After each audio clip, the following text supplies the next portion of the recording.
Okay, என்னுடைய டாலியனை திருப்பி எடுத்து காட்டுறேன். ஒவ்வொரு பூவாக பூத்து கொண்டிருக்குது பாருங்கோ. அடுத்த மொட்டு வந்திருக்குது. இங்கே பாருங்க, இந்த பெரிய டாலியன் பூ பூத்து கொண்டிருக்குது. இது ஒற்றை டாலியன் உங்களுக்கு காட்டுன்னு நினைக்கிறேன். இது போன வருஷத்தான் மரூன். போன வருஷம் சட்டச்சு காய்ச்ச அந்த மாதிரி பூத்து விட்டது. இந்த முறை கொஞ்சம் சடைச்சது குறைவு தான், ஆனால் எல்லாரும் வளர்ந்து இருக்குது. வளர்ந்து பெரிய பூவை தருது. அது ஓகே. 2 மரம் வந்து போன வருஷத்தான். இதுவும் போன வருஷத்தான் தான். என்ன தடைச்சிருக்குது, இன்னும் பூ வரையில்லை. அதால் காலம் கொடுக்குமா. ஆனால் என்னட்ட வேலையை பூத்ததால் அது ஒவ்வொரு தினமாக பூத்து கொண்டு இருக்கணும். இங்கே பாருங்க, இது வெள்ளையும் இந்த ஒரேஞ்ச் லைட் ரோஸ் மாதிரி வடிவாக இருக்குது. இந்த அதே கலர் எனக்கு எல்லாம் டவுலாக தான் நான் வச்சேன். நான் கலர்களை கலந்து. இங்கே பாருங்க, எல்லாம் நானாக உண்டாக்கின கண்டுகளான்னு இதெல்லாம் கிரானியன். இங்கே பாருங்க, வெள்ளை டாலியன் நல்ல வடிவாக இருக்குது. இங்கே பாருங்க, நான் பிடுங்க மாட்டேன். நான் பிடுங்க மனம் வராது. இதுகளை பூவை பிடுங்கி வைக்க மாட்டேன். பூவை படத்துக்கு வைப்பேன். வெள்ளிக்கிழமையில் இந்த பூ பிடுங்கி வைக்கிறேன். நான் படத்துக்கு வெள்ளிக்கிழமையில் வைப்பேன், அல்லது சனி வைப்பேன். நான் கேட்க வடிவாக வைப்பேன் விளக்குகள். இந்த பூ பார்த்திங்களா, இது மஞ்சள் பூ 250 வேணிக்கு வந்து வச்சுனா. இது மஞ்சள் பூ செவிலனி. பூ தோஞ்சு கொண்டு இருக்குது. இங்கே பாருங்க, உண்டாக்கி போடுவேன். இது எப்படி நான் மண் மாற்றிட்டு எல்லாம் உண்டாக்கிடுவேன். என் கைக்கு வந்தால் அப்போ இந்த தப்பாயினா என்ன விந்த வரையக்க கொஞ்சம் கவலையாக இருக்கும். நான் பார்க்க கண்டுகாலிகளை இப்படி வளர்த்துட்டு விண்டருக்கு இல்லையேன்னு சொல்லி கவலையாக இருக்கும். சமர் வேற ஓகே, எப்போ சமர் வருமென்று பார்த்து கொண்டு இருப்போம். ஆனால் நல்லா இருக்கும். சமருக்கு விண்டருக்கு கொஞ்சம் கொண்டு உள்ளுக்கு வச்சிடுவேன். இங்கே பாருங்க, இந்த மாதிரி இருக்குது. சூப்பராக இருக்குதா. ஆனால் பயங்கர வேலை தான். நான் வீட்டு வேலை செய்கிறது இப்போ குறைவு.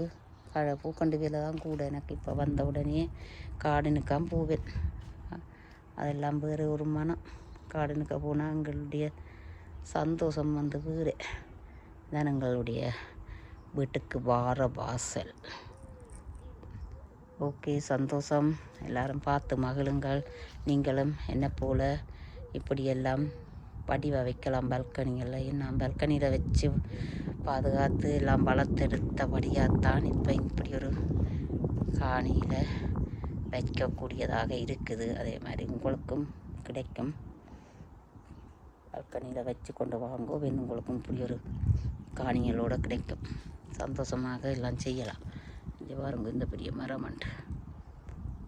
ஓகே, எல்லாரும் என்ன போல் பால்கனியிலையும் இப்படி வச்சு சந்தோஷத்தை அடையுங்கோ. நானும் பால்கனியில் தான் 25 வருஷ காலம் பால்கனியில் வச்சு சந்தோஷப்பட்டபடியாகத்தான் இப்படி ஒன்று எனக்கு உங்களுக்கு கிடைச்சிருக்குது. அது மாதிரி நீங்களும் வச்சு சந்தோஷம் அடையுங்கோ. இப்படி காட்டுறேன் பாருங்கோ. எங்களுடைய கார்டனு பெரிய கார்டன் தான். ஆனால் இதெல்லாம் இப்போ நாங்கள் கிரில் போடுற செல்ட் ஒன்று அமைக்க போகிறோம். வீடு மாதிரி மேலே கொண்டு வரப்போகுது. போட்டா பிறகு நான் அதை காட்டுவேன். இதெல்லாம் என்னுடைய சின்ன சின்ன பாசுகள் வேண்டி வச்சுருக்கிறேன். எல்லாம் இப்போ இந்த விண்டருக்கு நான் கண்டு காலி வைக்கிறதுக்கு அதெல்லாம் பேக்கில் எல்லாம் கட்டி வச்சிருக்கிறேன். நான் சின்ன சின்ன ப்ளூமெண்ட் பூக்கள், சாடியல். இதுதான் எங்களுடைய கராச்சி. இந்த கராச்சியோடைய விரப்போகுது எங்களுக்கு. இப்போ இதில் கிரில் போடுறதுக்கு ஆக்கள் இருக்கிறதுக்கு எல்லாம் இதில் கல்லுகள் பதிச்சு செய்ய போகிறோம். அல்லது இந்த நிலமெல்லாம் சும்மா இருந்திருக்காது. எனக்கு அவர் தர மாட்டார் இந்த காணியை. அவருக்கான காணி இது. அவர்கிட்ட விருப்பத்துக்கு கொடுத்தாச்சுது. அதனால் எனக்கு இந்த காணி இல்லை. அல்லது இப்போ இவ்வளோ கண்டு கால் இதுக்குள்ளே நின்று இருக்கும்.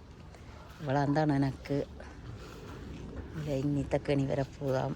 இத்த தொட்டி வேண்டி வைக்க போகிறாராம். அது வைக்க மட்டும்தான் என்னுடைய தோட்டம். இந்த சைட்டில் இந்த சாடியெல்லாம் வைப்பேன். நான் எல்லாம் சாடியில் வச்சுட்டாலும் அது ஒரு அழகு தானே. நானுங்களோட கிரல் பிளாட்டு தூதுவலை பிடிங்கி வச்சிருக்கிறேன். நான் இப்போ ரசத்துக்கு போடுறதுக்கு இந்த வெள்ளாரையும் சம்பல் போட போகிறேன் இன்றைக்கி. அதால் நான் வெள்ளாரையும் கொஞ்சம் பிடுங்கிட்டேன்.